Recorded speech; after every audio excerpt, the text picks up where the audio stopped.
Imaginez offrir 50 000 $ de plus que le prix demandé et voir votre offre d'achat refusée par le vendeur. Ça peut vous sembler étonnant, mais c'est très fréquent dans le marché actuel. Il y a une forte demande, très peu de propriétés à vendre, ce qui crée une forte compétition entre les acheteurs. Il n'est pas rare qu'une propriété soit mise sur le marché et que quelques jours plus tard, plusieurs offres d'achat en haut du prix demandé soient présentées aux vendeurs. Alors, comment s'en sortir en tant qu'acheteur? Et aujourd'hui, je m'adresse plus particulièrement aux premiers acheteurs. Vous avez deux options. La première, ne pas acheter et attendre, en espérant que le marché sera moins compétitif prochainement. Mais ça ne semble pas être pour bientôt. L'année 2021 a débuté en force, alors que les ventes durant le mois de janvier ont fait un bond de 23% à l'échelle de la province et de 17% dans la grande région de Montréal. La deuxième option, c'est d'acheter. Si vous décidez d'acheter, vous devez être prêt à agir rapidement. Voici comment vous préparer. 1. Assurez-vous d'avoir en main une préqualification hypothécaire à jour. En plus de vous permettre de connaître votre capacité d'emprunt, elle vous donnera plus de crédibilité auprès du vendeur.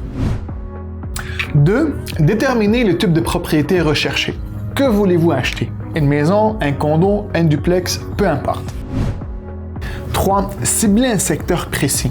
Par la suite, il faudra déterminer si votre budget vous permettra d'y trouver les types de propriétés recherchées. Pour le savoir, faites équipe avec un courtier immobilier. Il saura vous guider et vous orienter par rapport au prix des différents types de propriétés dans le secteur convoité. 4. Une fois la propriété trouvée, essayez d'en savoir le plus possible sur la situation du vendeur. Quelle est la raison de la vente? Désire-t-il déménager rapidement? Est-ce qu'il a besoin d'un délai entre la signature de l'acte de vente et l'occupation? Ça vous permettra de lui offrir des conditions plus intéressantes. Et maintenant, parlons de prix. Quel prix offrir lorsqu'on se retrouve dans une situation d'offre multiple? Évidemment, le plus qu'il y a d'offres, le plus que le prix sera élevé. Par contre, on est capable d'avoir une meilleure idée en analysant les ventes récentes dans le secteur visé. À titre d'exemple, si j'analyse les ventes récentes dans le secteur où je me trouve présentement, les propriétés vendues en offre multiple se sont vendues en moyenne 10% de plus que le prix demandé. En étant préparé, vous vous démarquerez en tant qu'acheteur et vous mettrez toutes les chances de votre côté. Soyez confiant et bonne chance dans votre recherche.